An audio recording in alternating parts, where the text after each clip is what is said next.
ठंड इतनी तेज पड़ रही है कि बेचारे अंडों का कलर भी चेंज हो गया। डक अपनी चोली ऊंची करके अंडों को गर्म करने की कोशिश करती है, लेकिन तापमान तो माइनस में जा रहा है।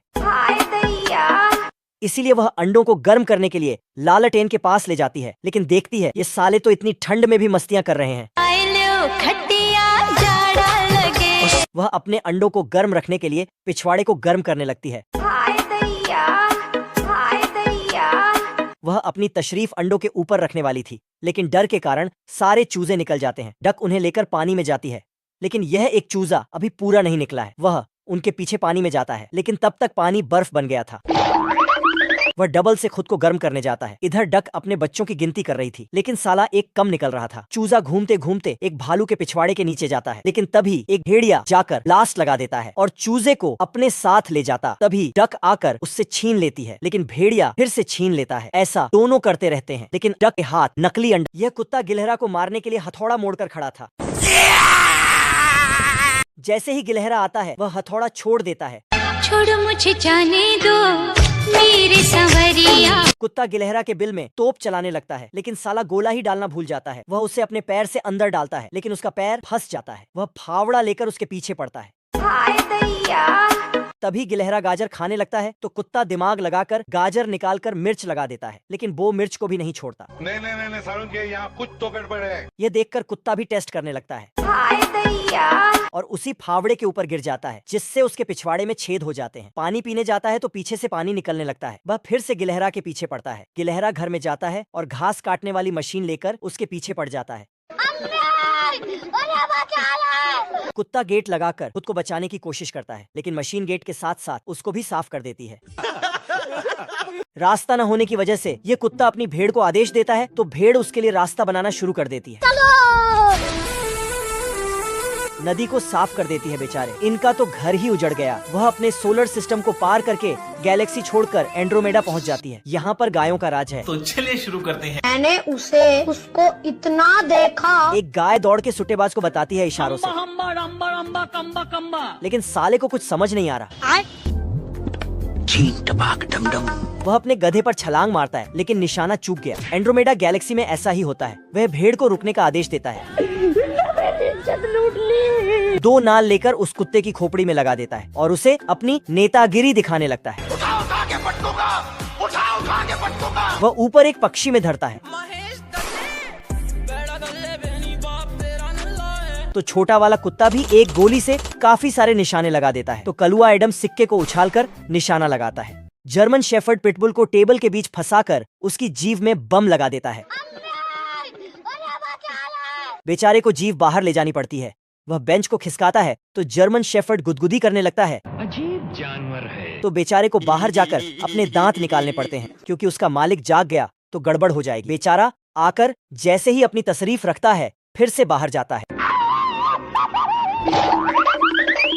अब इस बार वह एक लठ लेकर जाता है, लेकिन कहते हैं ना, अल्लाह मेहरबान तो गधा पहलवान। इस बार वह उसके मालिक के सारे सामान को फेंकने वाला है। तो कुत्ता जहां से पकड़ सकता था, वहां से सारा सामान पकड़ता है, फिर बाहर फेंकने जाता है और इधर वह कुंडी को गर्म कर देता है। रोम रोम भाइयों। वह फिर से अंदर आता है। उधर से वह कुटना लेकर जाता है, लेकिन वह पैर अड़ाकर उसे पालने में सुलाकर दूध पिला देता है। पिंक पैंथर कुल्हाड़ी में धार मारता है और अपनी मूंछ का एक बाल काटकर देखता है। उसके बाद वह जैसे ही पेड़ पर कुल्हाड़ी मारता है। मुझे अपने घर जाना है। माँ, मुझे कुछ दिखाई नहीं दे रहा माँ। वह काफी कुल्हाड़ियाँ मारता है। थक हार कर वह एक छोटे से पेड़ को काट देता है। माँ, मुझे सब दिखाई दे रहा है। पेड़ डबल से नीचे गिर जाता है, जिसे देखकर पैंथर 9-2-11 वह घर में छुप जाता है। लेकिन मधुमक्खियां काफी समझदार होती हैं। वे ड्रिल मशीन बनकर एक छेद करके अंदर घुस जाती हैं। लेकिन इधर पैंथर भी काफी समझदार था। वह उन्हें एक बोतल में पैक कर देता है और वहाँ से जाने लगता है। लेकिन तभी मधुमक्खियां उस ढक्कन को निकाल देती हैं और 400 की स्पीड से उसका पीछा करने लगती हैं और जल्दी वह पकड़ा जाता है। अगले दिन वह एक बहुत बड़े पेड़ को काटने वाला है। वह शुरू हो जाता है, लेकिन इतना पेड़ काटने में उसकी आधी जिंदगी बीत जाती है। अब कुछ पेड़ ही बचा हुआ है, लेकिन ये उससे कट नहीं रहा था। तभी उसका मालिक आता है और एक कुल्हाड़ी मारता है।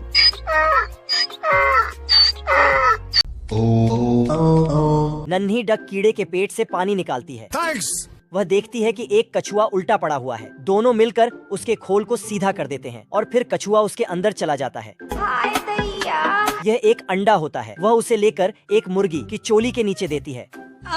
मुर्गी अपने पतिदेव को बुलाती है। मुर्गा आता है। वह अंडे की जांच पड़ताल में लग जाता है। यहाँ कुछ तो गड़बड़ है, जरूर कोई ना कोई गड़बड़। मैथमेटिक्स लगाकर उसे पता चलता है कि यह अंडा काफी बड़ा है, तो उसे बाहर फेंक देता है। लेकिन डक उसे कैच कर लेती है। वह उसकी मलहम पट्टी करती है और अपने घोंसले में ले जाकर रख देती है और उसे गर्म करने लगती है। जल्द अंडा फूट जाता है जिसमें एक चूजा निकलता है। एंट्री अच्छी है लेकिन बैठने का तरीका अभी बड़ा कैजुअल है। लेकिन चूजा काफी भुक्कड़ है। पहले इन लोगों को हराम की खाने की आदत पड़ने दो।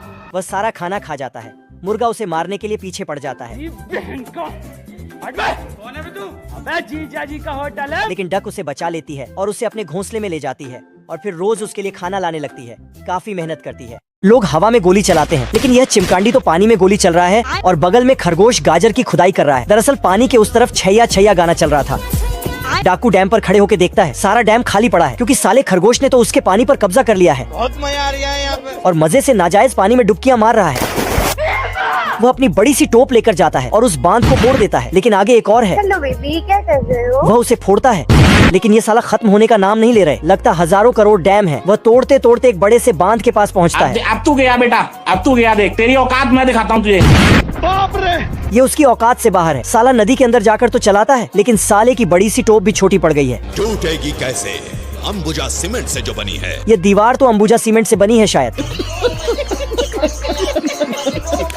ये दुकानदार इस लंबी सोच वाले पक्षी को छूना लगाने का ट्राई कर रहा था।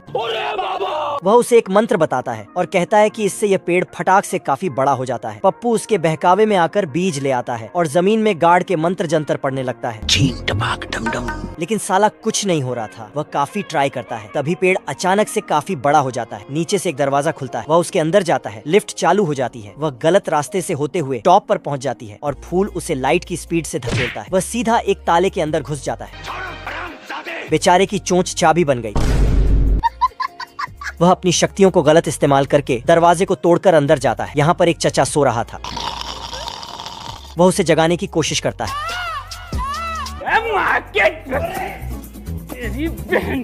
भोपू लेकर एक कान से जाके दूसरे से निकलता है,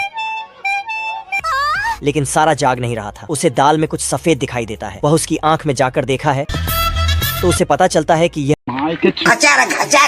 भूखड़ चूहा दौड़ के जाता है और पैंथर के लेग पीस चबाने लगता है।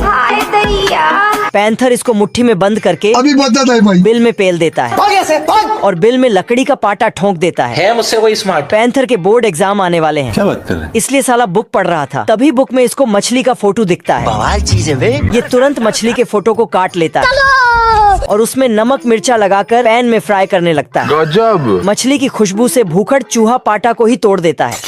ये क्या है? गलती से मछली फ्राई पैन से उछल के बांगड़ चूहे के पास चली जाती है। आजा आजा आजा। मेरी बहन की। साले को बम से उड़ा दूंगा, एक बार हाथ में आ जाए तो। बच गया साला। पेंथर भूख के मारे एक कोने में शांत पड़ा था और गलती से सो जाता है। चूहा इसको नींद में अपने अड्डे पे उठा लाता है और पेंथर को तंदूर में रोल करके रोस्ट करने लगता है। ग्राउंड फ्लोर में छुप जाता है। तभी गलती से चूल्हे पे सर्व हो जाता है। थोड़े बहुत मछुआरे मछलियां पकड़ रहे थे। मछली के लालच में एक बिल्ला जाकर टोकरी में छुप जाता है, लेकिन यह मछुआरा नहीं, साला केकड़ा पकड़ने वाला है। तभी बगल से एक जहाज गुजरता है जिसमें एक पैरोट था, तो बिल्ला जल्दी से एक नाव में बैठकर उसका पीछा करने लगता है। उनसे मिलेंगे तो हम क्या कहेंगे। लेकिन पैरोट काफी चालाक था। वह कुंदा डालकर जहाज में छेद कर देता है। बिल्ला रिवर्स गियर डालता है, लेकिन किश्ती डूब जाती है। उसके बाद वह बैलून वाले बोट से जाने की कोशिश करता है, लेकिन तीर से उसकी सारी हवा निकाल देता है। उसके बाद वह ब्रिज से जहाज पर कूदने की कोशिश करता है, लेकिन सीधा जहाज के साइलेंसर में जा गिरता है। उसके बाद वह पैराशूट लगाकर कूदने जाता है। डर सबको लगता है, गला सबका सूखता है। लेकिन किस्मत इतनी खराब है कि पैराशूट ही नहीं खुलता। उसके बाद वो मुंह में पाइप डालकर अंडर वाटर जाने की कोशिश करता है, लेकिन तभी एक बगुला पाइप पर बैठ जाता है जिससे उसको सांस नहीं मिलती। अब देख तू। बिल्ला बंगाल में बीड़ी पीते हुए पकड़ा जाता है और इसे 2.5 महीने की जेल हो जाती है, लेकिन इधर इसकी बिरादरी के कुछ लोग सजा काट रहे हैं। जय हिंद दोस्तों। तभी साले इसको डरपोक समझ के डराने लगते हैं। बिल्ला डर के मारे दीवार चीरने लगता है। सारी पलटन बिल्ले को बजाने लगती है। अब देख तू। नहीं। अब देख तू। अभी बता है भाई। अब तू गया बेटा। मुझे जाने दो, मुझे जाने दो। रात होते ही ये लोग दारू पी के डांस करने लगते हैं। थोड़ी देर में बिल्ले के अंदर का माइका लाल जयकिशन बाहर आ जाता है और ये भी नाचने लगता है। इतने में जेलर शोर सुन के जेल का भ्रमण करने आता है, लेकिन सब सोने की एक्टिंग करने लगते हैं। जेलर के जाने के बाद ये लोग फिर से नाच गाना चालू कर देते हैं, लेकिन इस बार जेलर बिल्ले को रंगे डांस धर लेता है। इधर चूहा गुब्बारे से बिल्ले का पुतला बनाकर घर वालों को चूतिया बना रहा था, तभी फुग्गा फूट जाता है। हे प्रभु।